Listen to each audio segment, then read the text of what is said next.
নমস্কাৰ, মই সুদৰ্শন। কিয় বিতৰ্কৰ আৱৰ্তত সোমাই পৰিছে মহাৰাষ্ট্ৰৰ বিধানসভা নিৰ্বাচনৰ ফলাফল? কিয় মহাৰাষ্ট্ৰৰ নিৰ্বাচনক লৈ পোহৰলৈ আহিছে এটাৰ পাছত আনটো বিস্ফোৰক তথ্য? কেনেকৈ 5 মাহত মহাৰাষ্ট্ৰত বৃদ্ধি পালে 47 লাখ ভোটাৰ? কেনেকৈ 14 লাখ ভোট বেছিকৈ লাভ কৰিও মহাৰাষ্ট্ৰত হাৰিল শাৰদ পাৱাৰৰ এনচিপি? সবিশেষ লৈ আজিৰ দ্য ক্ৰছ কাৰেণ্ট এক্সপ্লেইন।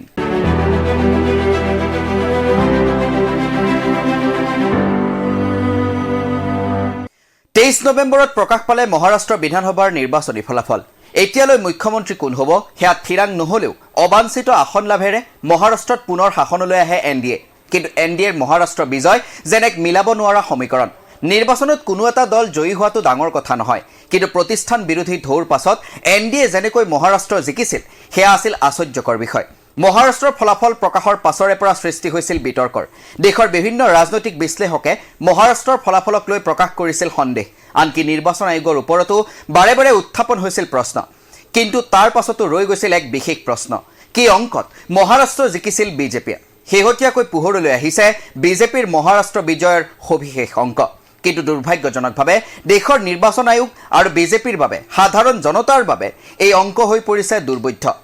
উল্লেখ্য যে 2024 চনৰ 19 অক্টোবৰত এমভিএ মিত্ৰ দলসমূহে ভাৰতৰ নিৰ্বাচন আয়োগলৈ এক পত্ৰ লিখিছিল। সেই পত্ৰত লিখিছিল যে বিজেপিয়ে বৃহৎ পৰিসৰৰ ভোটাৰ তালিকাৰ জালিয়াতি চলাই আছে। প্ৰতিটো সমষ্টিতে 10,000 ভোট কৰ্তন কৰিছিল বিজেপিয়ে। কৰ্তন কৰা 10,000ৰ ঠাইত সুমুওৱা হৈছিল সমসংখ্যক ভুৱা ভোটাৰ। এয়া আছিল এমভিএৰ অভিযোগ। 19 অক্টোবৰৰ পত্ৰখনতে বিজেপিয়ে প্ৰতিটো সমষ্টিতে এমভিএ সমৰ্থকৰ 10,000 ভোট আঁতৰোৱাৰ লক্ষ্য লৈছে বুলিও অভিযোগ আনিছিল এমভিএ। এমভিএ নিৰ্বাচন আয়োগক এই বুলিও জনাইছিল যে বিজেপিয়ে প্ৰতি সমষ্টিত 10,000 ভোট কৰ্তনৰ তথ্য লুকুৱাবলৈ 10,000 ভুৱা ভোটাৰ সংযোজন কৰিব। লোকসভা নিৰ্বাচনৰ কাৰণে প্ৰায় 30 লাখ এমভিএ সমৰ্থকক ভোটাৰ তালিকাৰ পৰা আঁতৰাই দিয়া হ'ব পাৰে বুলি সন্দেহ প্ৰকাশ কৰিছিল এমভিএ। এয়া আছিল এমভিএৰ সন্দেহ, কিন্তু আচৰিত ধৰণে বাস্তৱত সেয়াই ঘটিছিল। লোকসভাৰ পৰা বিধানসভালৈ 32.8 লাখ হ্ৰাস পায় এমভিএৰ তিনিটা দলৰ ভোট। নিশ্চিতভাৱে এয়া কোনো কাকতলীয় সংযোগ নহয়। উল্লেখ্য যে বিজেপিয়েও বৃহৎ পৰিসৰত ভোটাৰ তালিকাত নতুন নাম সংযোজন কৰা বুলিও নিৰ্বাচন আয়োগক অভিযোগ দিছিল এমভিএ। আৰু চাঞ্চল্যকৰভাৱে 2024 চনৰ লোকসভা নিৰ্বাচনৰ 5 মাহৰ পাছত মহাৰাষ্ট্ৰ বিধানসভা নিৰ্বাচনলৈ ৰাজ্যখনৰ মুঠ ভোটাৰৰ সংখ্যা 47 লাখ বৃদ্ধি পাইছে। কিন্তু তাৰ বিপৰীতে মহাৰাষ্ট্ৰত 2019 চনৰ লোকসভা নিৰ্বাচনৰ পৰা 2024 চনৰ লোকসভা নিৰ্বাচনলৈ 5 বছৰত মাত্ৰ 37 লাখ ভোটাৰ বৃদ্ধি পাইছিল। উল্লেখ্য যে 2024 লোকসভা নিৰ্বাচনৰ তুলনাত বিধানসভাত বিজেপি মিত্ৰজোঁটৰ মূল তিনিটা দলে লাভ কৰে 67.7 লাখ অধিক ভোট। এনে ক্ষেত্ৰত বিজেপিৰ ভোট বৃদ্ধিত 47 লাখ নতুন ভোটাৰৰ অৱদান আছে নেকি সেই প্ৰশ্ন নিশ্চিতভাৱে উত্থাপন হয়। ইয়াৰ লগতে জড়িত হৈ আছে আন এটা বিষয়। মহাৰাষ্ট্ৰত লাড়কি বেহনা আঁচনি বিজেপিৰ মিত্ৰজোঁটৰ জয়ৰ এক প্ৰধান কাৰণ বুলি ক'ব বিচৰা হৈছে। কিন্তু ৰাজনৈতিক বিশ্লেষকৰ মতে এই আঁচনিৰ বাবে এনডিএৰ 2ৰ পৰা 3% ভোট বৃদ্ধি পাইছিল। উল্লেখ্য যে মহাৰাষ্ট্ৰ বিধানসভা নিৰ্বাচনত মুঠ 630 লাখ ভোটাৰে ভোটদান কৰিছিল। তাৰ 3% মানে প্ৰায় 20 লাখ ভোট। আমি পূৰ্বতে উল্লেখ কৰিছো মহাৰাষ্ট্ৰত এইবাৰ এনডিএ 67.7% অধিক ভোট লাভ কৰিছে।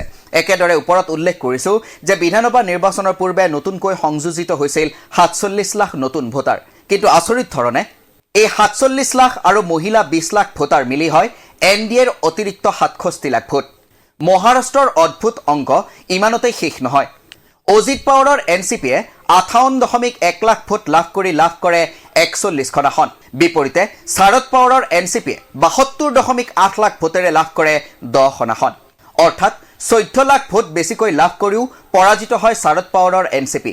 আমোদজনক কথাটো হ'ল এনচিপিৰ দুয়োটা দলে 39খনকৈ আসনত ইজনে সিজনৰ বিৰুদ্ধে প্ৰতিদ্বন্দ্বিতা কৰিছিল। তাৰ ভিতৰত অজিত পাৱাৰৰ দলটোৱে 33খন আসনত জয়লাভ কৰিছিল। নিশ্চিতভাৱে এই সমীকৰণ নিৰ্বাচন আয়োগ আৰু বিজেপিৰ বাহিৰে অন্য মানুহৰ বাবে দুৰ্বোধ্য। এইবোৰ মাত্ৰ উদাহৰণহে। মহাৰাষ্ট্ৰত নিৰ্বাচনৰ ফলাফলৰ পাছত পোহৰলৈ আহিছে এনে বহুতো অদ্ভুত অংক, যাক দেখি এতিয়া সাধাৰণ মানুহৰ মাজত উত্থাপন হৈছে এটাই প্ৰশ্ন, বিজেপিৰ পৰা দেশৰ গণতন্ত্ৰ ধ্বংস কৰাৰ ঠিকা লৈছে নেকি দেশৰ নিৰ্বাচন আয়োগে?